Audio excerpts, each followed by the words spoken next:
Assalamu alaikum everybody. This paper is from Pearson Edexcel. So it's basically Edexcel GCSE accounting.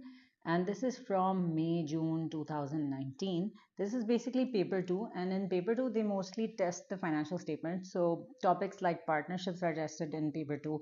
Manufacturing is tested in paper 2. Income statement of a sole trader is tested in paper 2. So today, I'll be solving question 1 of this paper. This is income statement of a sole trader. In the first part, they're expecting you to make an income statement. And in the second part, they are expecting you to make the total asset section of the statement of financial position. So we'll just start reading the question here. You win provided the following information. They've given you at 1st June 2017, provision for irrecoverable debts were 3,000, fixtures and fittings, cost and accumulated depreciation. So they've given you cost, they've given you accumulated depreciation. For motor vehicles also, they've given you cost and accumulated depreciation, and then they've given you opening inventory.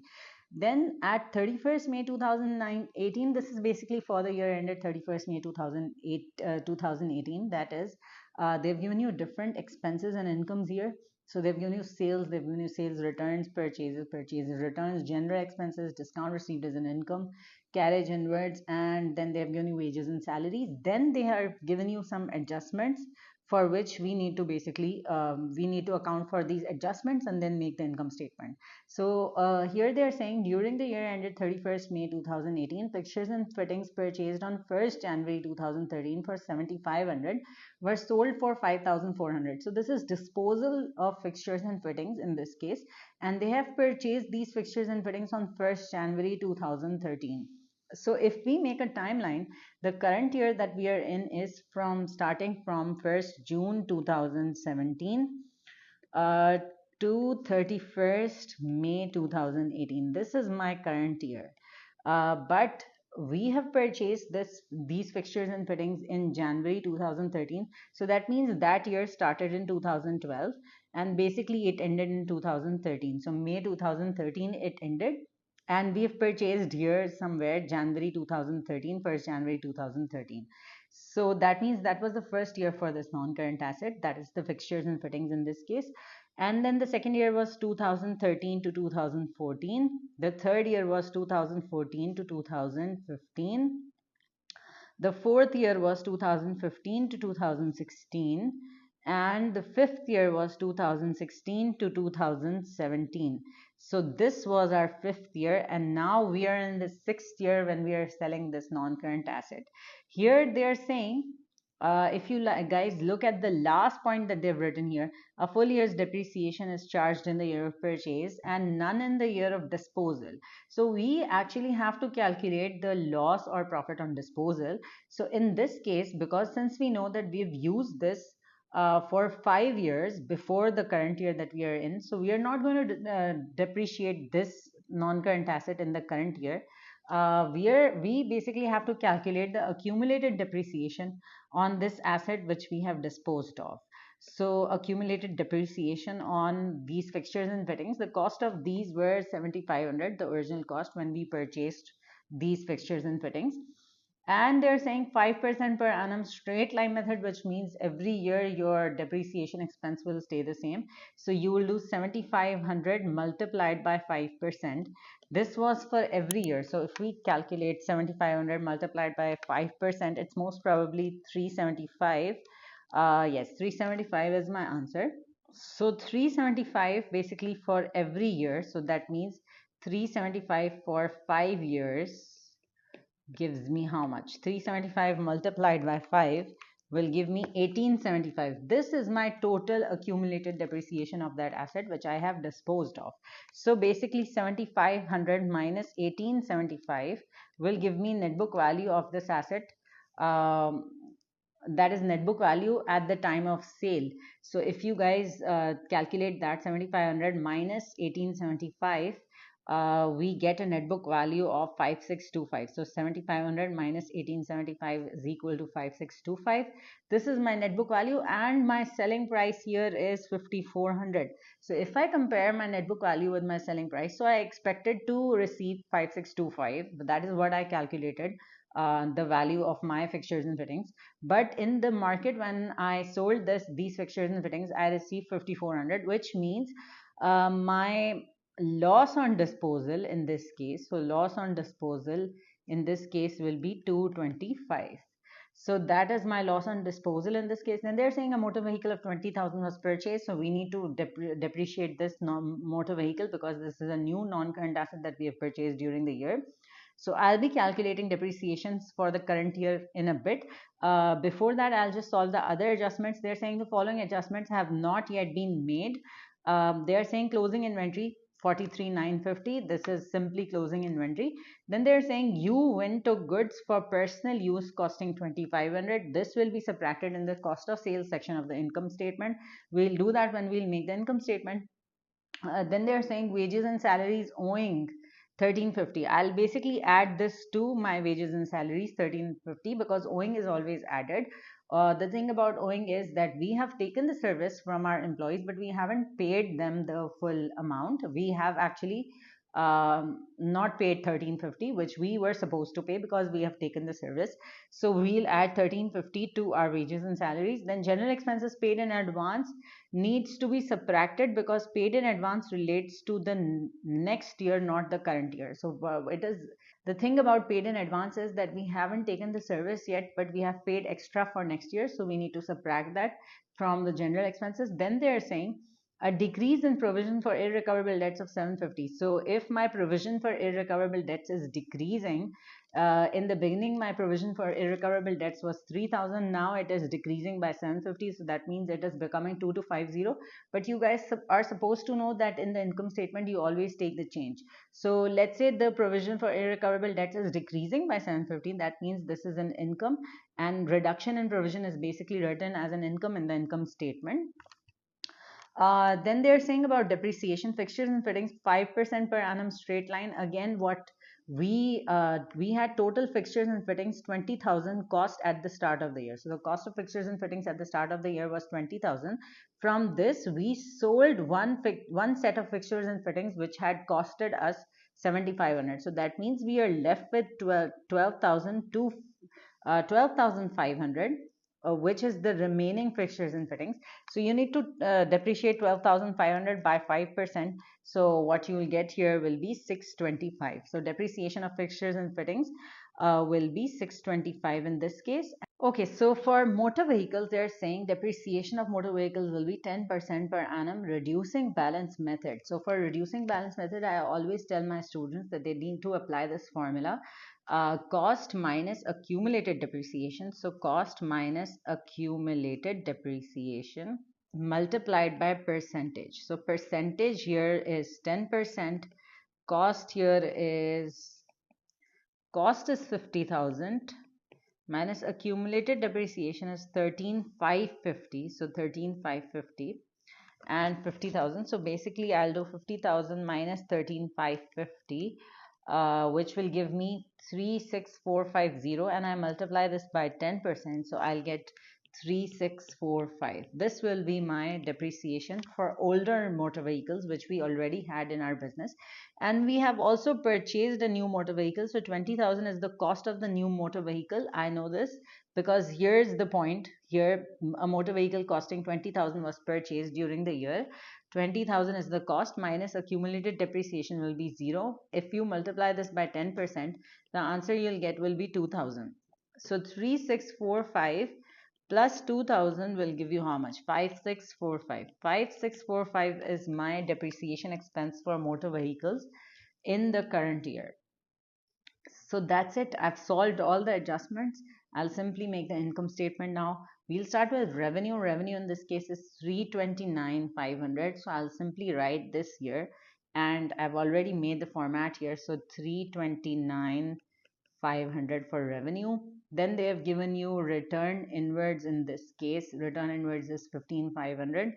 So I will be simply subtract return inwards from 329,500. So I'll do 329,500 minus 15,500, which will give me 314,000. Then in the less cost of sales section, I will write opening inventory. Opening inventory here is 37,150. So I'll simply write it here, 37,150. Then I will add purchases. So purchases in this case is 185,375. So I'll simply write it here, 185,375. Then I'll add carriage inwards. So carriage inwards in this case is 3625, which I'll simply add here, 3625. And then we'll subtract purchases returns.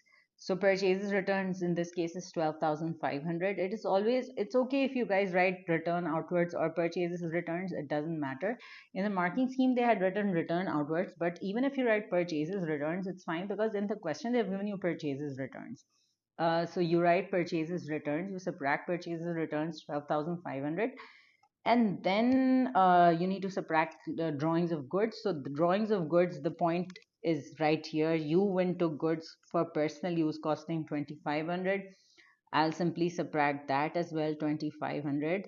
And then less closing inventory. Closing inventory in this case is closing inventory in this case is 43,950.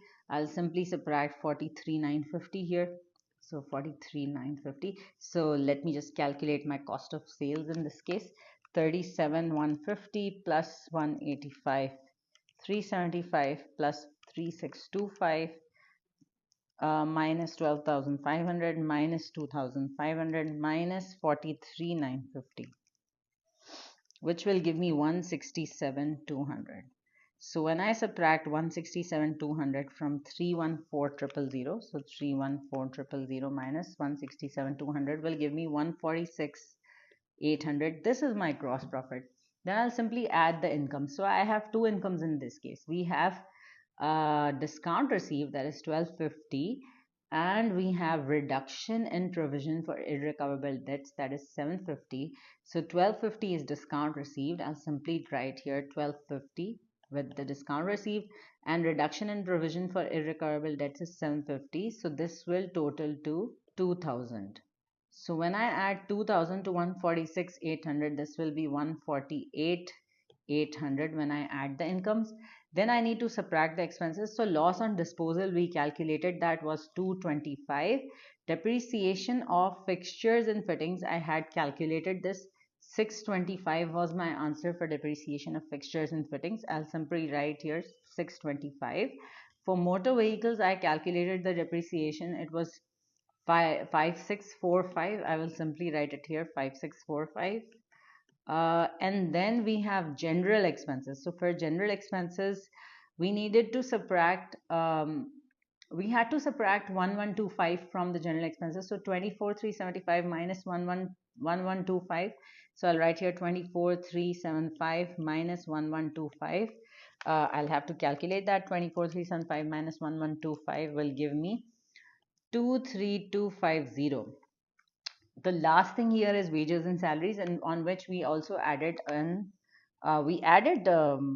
owing here. So 38,650 plus 1350 will give me 40,000. So I'll write here 38,650 plus 1350, which will total to 40,000. So now I'll add all the expenses. 40,000 plus 23,250 plus 5,645 plus 625 plus 225, which will give me 69,745.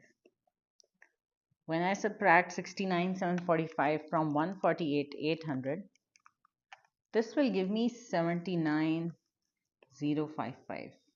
This is my profit for the year. So this is it for the income statement. This is for 20 marks.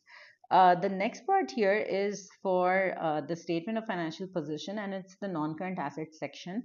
So what you need to do is that now the cost of fixtures and fittings, we had cost of fixtures and fittings at the start was 20,000, of which we sold the fixtures and fittings, a set of fixtures and fittings which had costed us 7,500. So now we are left with 12,500. So fixtures and fittings cost will be 12,500.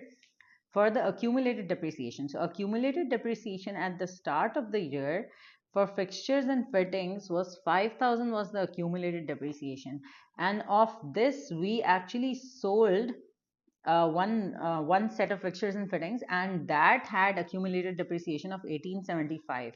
So basically what I need to do here is that I need to remove that from my accumulated depreciation, because this is not part of my non-current assets of my business anymore. So I'll just subtract 1875 from 5000, so I'll be left with 3125. Now 3125 is the remaining accumulated depreciation at the start of the year, and in the current year I have charged depreciation of 625 on my fixtures and fittings, so I need to add this to 3125. So 3125 plus 625 will give me 3750. This is my accumulated depreciation. When I subtract this from 12,500, I'll get a net book value of 8750. So if you guys look at the Edexcel marking schemes, they call net book value carrying value as well. So you guys, you should know this, that net book value is also called carrying value in Edexcel marking schemes.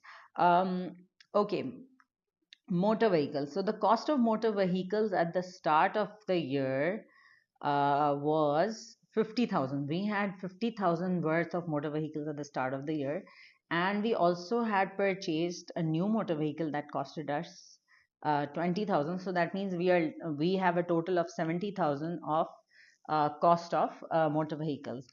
Then the total depreciation. So basically, we have total depreciation at the start of the year was 13,550, and we charged depreciation on motor vehicles 5645. So 13,550 plus 5645 will give me 19195. So 19195. When I calculate the carrying value for my motor vehicles, that will be 70,000 minus 19195, which will give me 50805, and then I'll add 50805 to 8750. So 8750 plus 50805 will give me 59555. This is my total non-current assets at the end of the year when we are preparing the statement of financial position, and then we are just required to make the non-current assets section. So we are just making the non-current assets section of the statement of financial position. So that's it. This question was for 25 marks, and the whole paper is basically for 50 marks, paper 2, and this was basically half of the paper 2. So that is it. Thank you so much for watching. Hope this helps you guys.